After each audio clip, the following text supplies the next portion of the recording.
Without further ado, let me start the presentation. We're going to present actually experimental work I'm doing with the university abroad. I used to teach at the university, compiler construction, but I want to warn you, I am not a theoretical kind of person. I've been away from the programming language theory for almost 20 years, and I'm trying to get back to it. So that's why I attend these conferences. Motivation, the presentation is about reactive computing.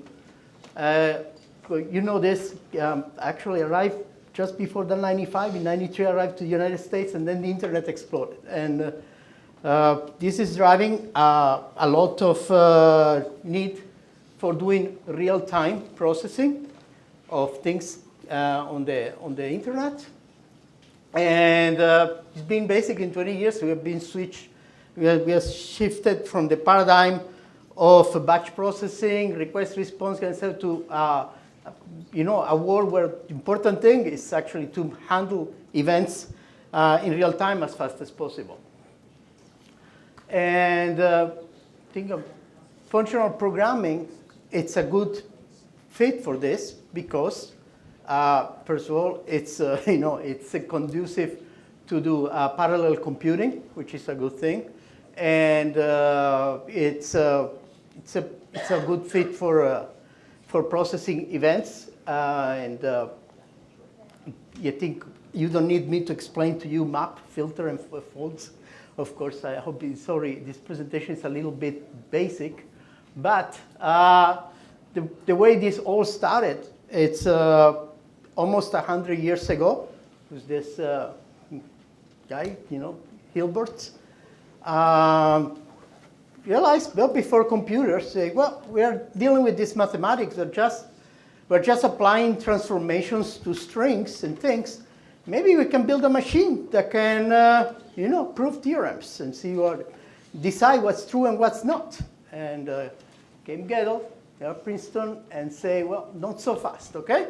You're trying to put mathematicians out of work, but not going to work. It's any system that is powerful enough to express arithmetic, it's either incomplete or inconsistent.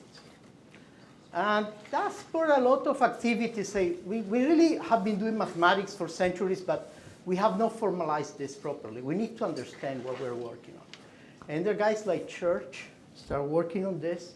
And, let's try to come with something very simple that can get the work done, all right? And I don't know about you, but still to this day, I know this works. But every time I see this, I find hard to believe that this is all you need. Okay? And he was not the only one, right? There was also this guy. He also defined his very simple thing. A little machine, he didn't quite build it like that, but a simple machine that will move left and right and change a 1 to a 0, things like that. And I shall call the Turing Machine. And he was visiting at Princeton. He actually met Alonso in person. And Alonso said, well, you know what? Guess what? I found out I can prove that my calculus can express the same class of computations that your machine can. And they start developing this intuition. My God, it looks like this is all there is. And this is computability. Everything turns out to be the same. Everything that can compute will have this power. And, well, there's a little digression. If lambda calculus, I don't know if you agree, it looks like functional programming, or we call it lambdas for a reason. What is the Turing machine like? So the store, this thing moves, sounds like fetch and putting them. So I say Turing machine is a little bit like von Neumann. And in fact, it's von Neumann, and I'm going to tie to the, what I call the Manhattan Project.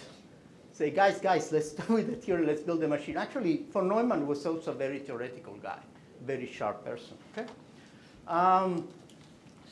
Again, as I mentioned, functional programming is for correctness. I argue for fun too, it's good for parallel computing, but I know that you are already converts. So I'm going to focus a little bit on why we want reactive. And I argue there's a bit of a problem with functional programming. You guys understand monads and lower theories much better than I can. But to do anything useful, we actually need to change state, right? So I find what I like about reactive computing, it brings to an extended, still constrained form of functional programming, where we change state of some things, and then we have a, in theory, instant recomputation with a set of functions. Any questions on this? That's at least my definition of reactive computing. We have a set of variables, and I call them variables. They are defined by expressions, by formulas. And when one of the inputs to these variables defined by function changes, they get automatically recalculated. So a reactive computing model looks like something like this. And the variables that don't depend on other variables, these are not in real life typically connected to a sensor or to a data source. Something changes, we call those inputs. And the ones that are not referenced by other will be the final results. Of course, sometimes intermediate results are also of interest. Okay, the order of the definitions does not matter. It's like a system of equations, okay? I define the state of this computation machine, virtual machine, so we have a reactive system, as the set of pairs, the variables and the expressions that define them.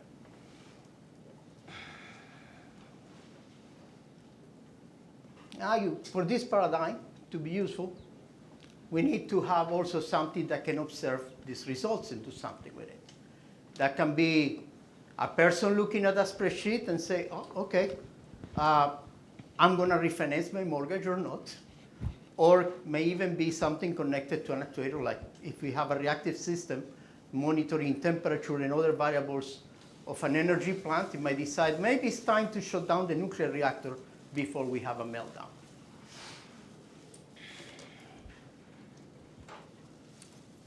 So let me skip on this.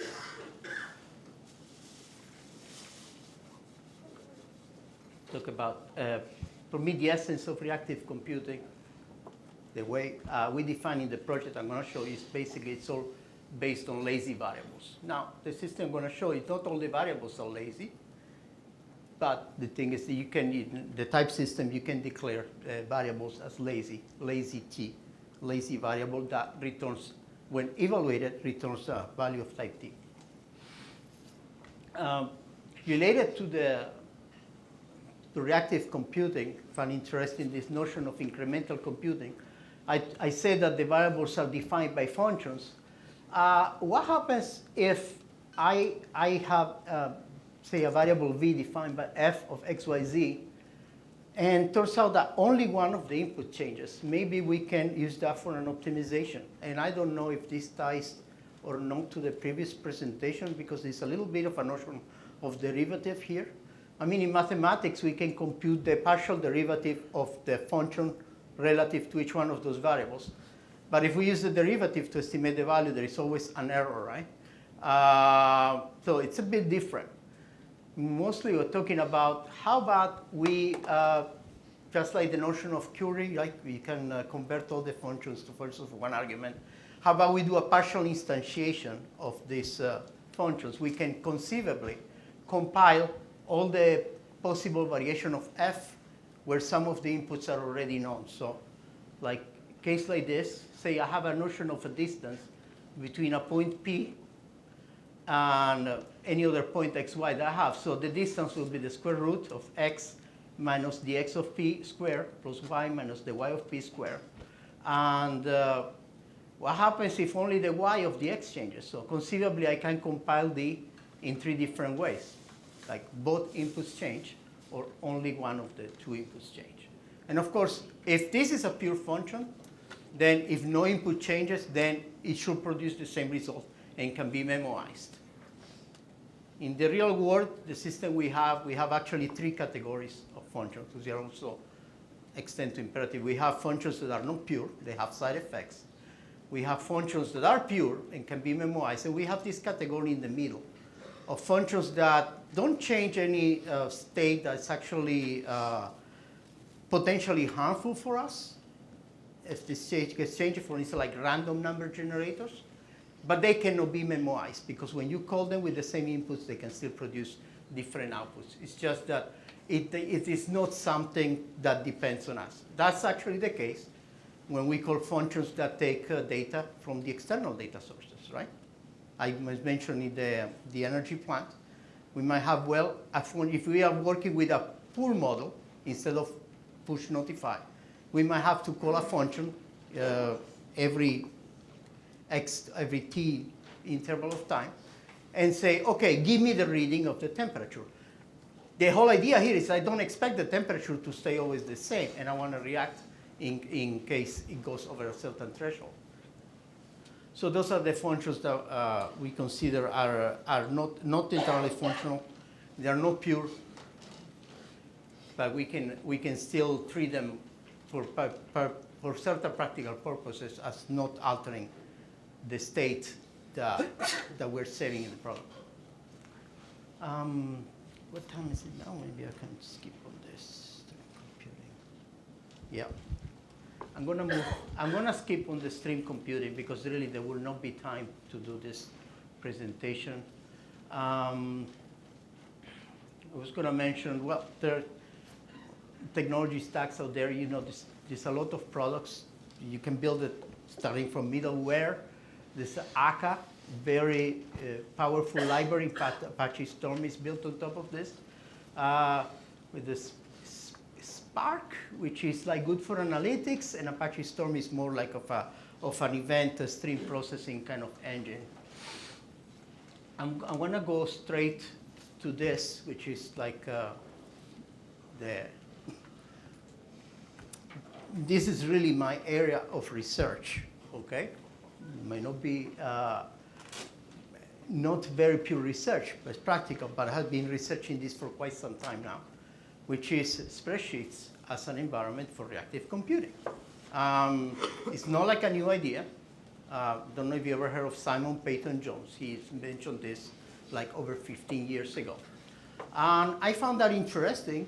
And I say, what would it be like if we try to define spreadsheets, but with some notion of like the way we design modern programming languages? You be the judge how well we're doing in that dimension, because we're going to go to the demonstration.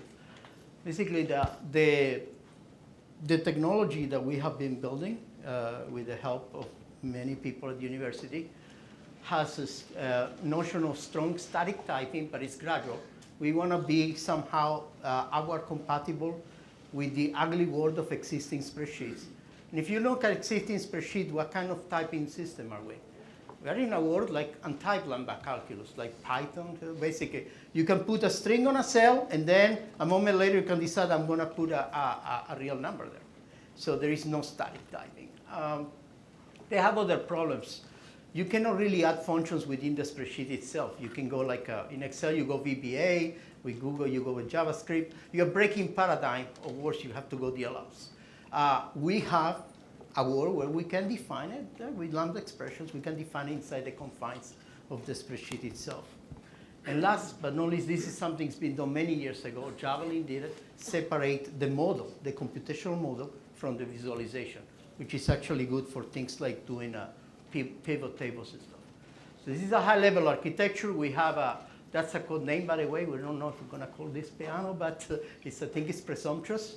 But we have a virtual machine wrapped in a thin, basically communication layer, and it can communicate with other agents like this, so you can connect them in computing pipelines and computational graphs, kind of like with Apache Storm, right? You do spouts and things. And without further ado, let me see if I can go to them. And I want to thank I call them research assistants.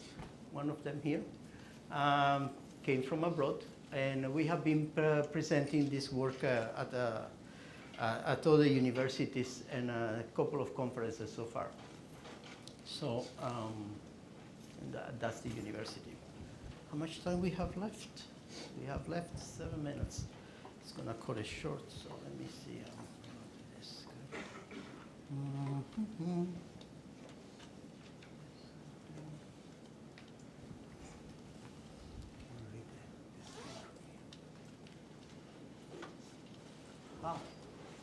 The resolution It's going to be a problem, I think, because I cannot see the. Oh, this. I think this is going to go.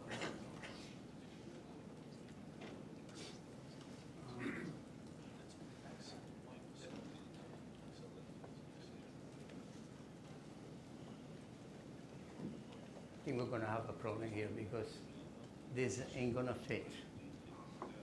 Is there a way to change this display, or this is it?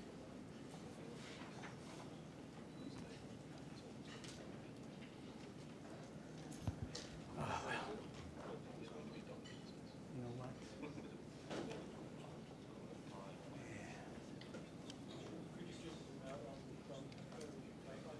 Can you speak louder? Could you just zoom out on the browser tab? On your window. Let me see. Control minus. Come.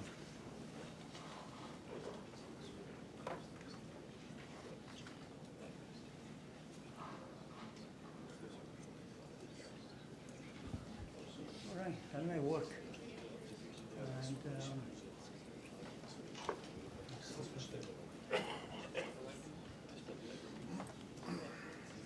You need more room. Maybe you could full screen the browser window F11. and I have to set up setting the client. I have too many actions. So.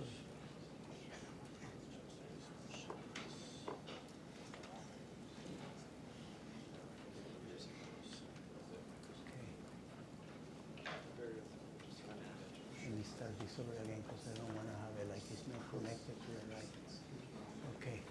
Let's see. I need to start the server. I need to start the client. Yeah, I need to. I think it's gonna take too long to let this to work. This is basically written test.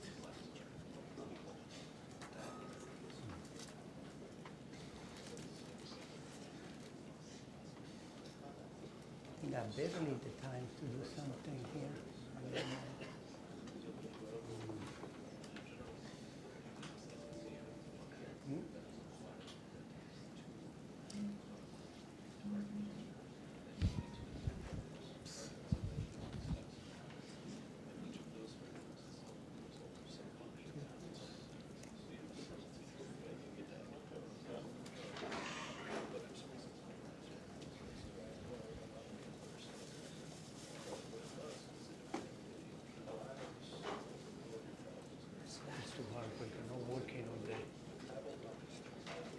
It's a lot easier from home.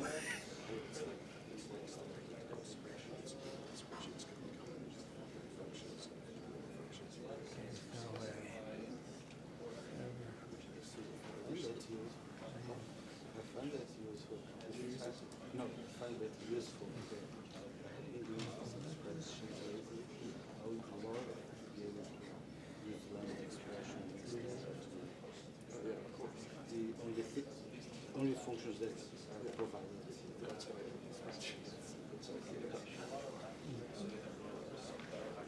it's really convenient if you want to plug something quickly.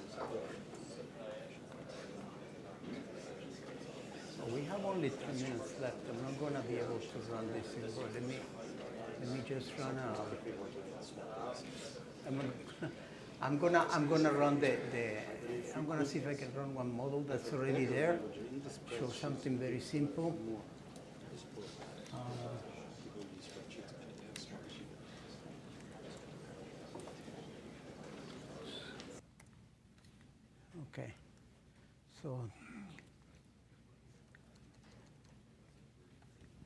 Okay, so this the client read a script and basically did the same thing you can do typing and defined an array of tuples. And here Apache is called the model, the computation model, and you can open visualization tabs and you can do drag and drop. So I'm gonna show here F, which is a function, and AT, which is the array of tuples. And you see there it's actually set up right now, it's refreshing 8 times per second. And if I click on this field, so now you see the value there, it's a lambda expression, and we're using the, as I say, it's optional or gradual static typing. You can declare things as var, or you can put it int double. And the system has this. We have product types, we have arrays, lists, and something we haven't added yet, it's actually we call the sum types. If I click here, you see F, and it's because actually this cell, this is a variable, contains a formula, and the formula is F, which is defined here. I don't know if you can read it. I'm going to change it, put the lambda expression right here. I'm going to do lambda x. And if I don't declare the types, they will actually take it as 10 times. I'm making it 10 times bigger than it was before. And you see the number here. I don't know if you can see Control plus. So you see that I changed one cell, and here this is bigger. Okay, sorry for the very botched demo, but you see this number is 10 times bigger than the other ones. And if I can nail this one is F, but this one, which is a Neperian logarithm of 1 plus x, this one is actually 10 times that value. The lambda expression is right there. So of course, I don't have enough time, but trust me, we have systems, very complicated systems, where we have arbitrarily complicated expressions, and we're computing. And one nice feature, I don't have time to demonstrate it, is this actually, it's 5 times faster than Microsoft Excel with add-ins to do Monte Carlo simulations. Because once you have your reactive system, you basically all define your equations, you can just say, let me, and here is the feature for Monte Carlo, say, let me observe this set of variables, and then you say run, and you decide how many iterations you do, et cetera. So although, I'll tell you, full disclosure, this is an interpreter. Juan Andrés here is working on the compiler in Ocamo, which gives us a big boost, hopefully next year. But although we are actually slower than Excel, when we do Monte Carlo, we are 5 times faster. Can somebody guess why? Because all those add-ins have to go through the Excel API. Now, Microsoft, if they want, it could build the Monte Carlo engine right in the engine of the spreadsheet. But they, as far as I know, I don't know if they have in the past 5 years, they haven't. We have. We actually have this feature. We tell the ZenSheet server, please now go into tight loop and evaluate this model 1,000,000 times. And it runs 5 times faster than Excel. Any questions? And I'm sorry I went over time, a minute. Yes? You mentioned towards the beginning that you have a version of each function where it reacts to a change in a single variable. Is that actually how it's said verbally? And I guess the follow-up question to that is, do you have multiple variables that change? Do you have a version of the function for that? Or do you just do it? We are getting in that direction. We have implemented, it's like a feature of the language, we can write a function call using placeholders for certain values. And what that returns is a function where the arguments that have been instantiated in the call are fixed. And the ones that have placeholders become the arguments for the function that's returned. So I don't know if I can explain. If they have f of x, y, z, and you call it with 3 on the x, a placeholder on the y, and a 5 on the z, that becomes, that function call returns a function that takes one argument, the y, and the other values already instantiated. That's a step in that direction. So we have not done the thing I mentioned during the presentation, generate, compile. This will go. We haven't done that yet. Well, in the interpreter, and I'm going to say I took the step in that direction with this placeholder thing. In the interpreter, I can implement this. I basically create a closure, right? It's a closure. And I can add that, and now if you actually you call, we have actually case study. I can show you after if you want it. We have a test suite that I run at the beginning, 6,000 plus test cases. There are many tests that do partial instantiation of functions, higher order functions. We have like things like map, fold, and filter. We have both implemented native in C++ on the interpreter, and we have also in the test suite we have definitions using the language itself, which of course runs slower, but it's nice to compare the two and verify that they're same. So we are very close if we wanted to do that, but we're not doing yet the optimization that if you know, something changed and some arguments haven't changed. Because there is also a That's cost fine. to detect that. We Sorry. should wrap it up, I'm sorry. Let's Yes. thank the speaker Thank you. again.